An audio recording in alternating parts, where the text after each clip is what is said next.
एक वर्षापूर्वी वाघवेच्या त्या ओसाड पठारावर एक स्वप्न पेरलं गेलं.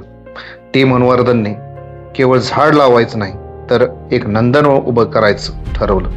मियावाकी या पद्धतीचा वापर करून आम्ही 1000 देशी रोपांना मातीची माया दिली. आंबा, फणस, पेरू आणि जांभळ ही झाडं उद्या आकाशाला गवसणी घालतील या आशेनं. पण निसर्ग आपली परीक्षा घेतोच. पावसाळा आला आणि बघता बघता संपूर्ण पठार हिरवं झालं. पण हे आम्ही लावलेलं हिरवं स्वप्न नव्हतं. पावसाच्या पाण्याने अनावश्यक गवत आणि काटेरी झुडपं फोपावली होती. ही झुडपं आमच्या फळझाडांचा सूर्यप्रकाश आणि पाणी चोरू लागली. आमची चिमुकली रोपं त्या काट्यांच्या जाळ्यात गुदमरून लागली होती. आम्ही शांत बसू शकत नव्हतो. आज पुन्हा एकदा वाघवेच्या पठारावर पावलं वाचली. पण यावेळी फक्त तज्ज्ञ नव्हते तर अख्खं कुटुंब होतं. टीममधील पुरुष, कष्टकरी महिला आणि उत्साही मुलं सगळेजण हातात अवजारं घेऊन सज्ज झाले.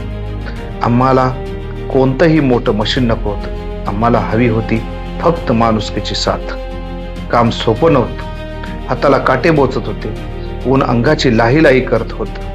पण जसजशी ती अनावश्यक झुडपं उपटून गेली तसं एक रोप पुन्हा दिसू लागलं.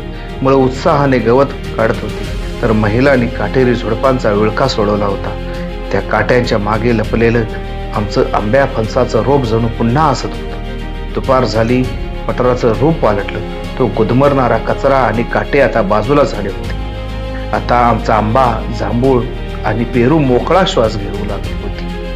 थकलेल्या चेहऱ्यावर घामाचं थेंब होतं. पण मनात एकच समाधान होतं की जंगल फक्त पावसाने वाढत नाही तर ते वाढवण्यासाठी कष्ट करणाऱ्याच्या हाताची जोड लागते. टीम मनवर्धन फक्त झाडं लावत नाही तर ती जगवते.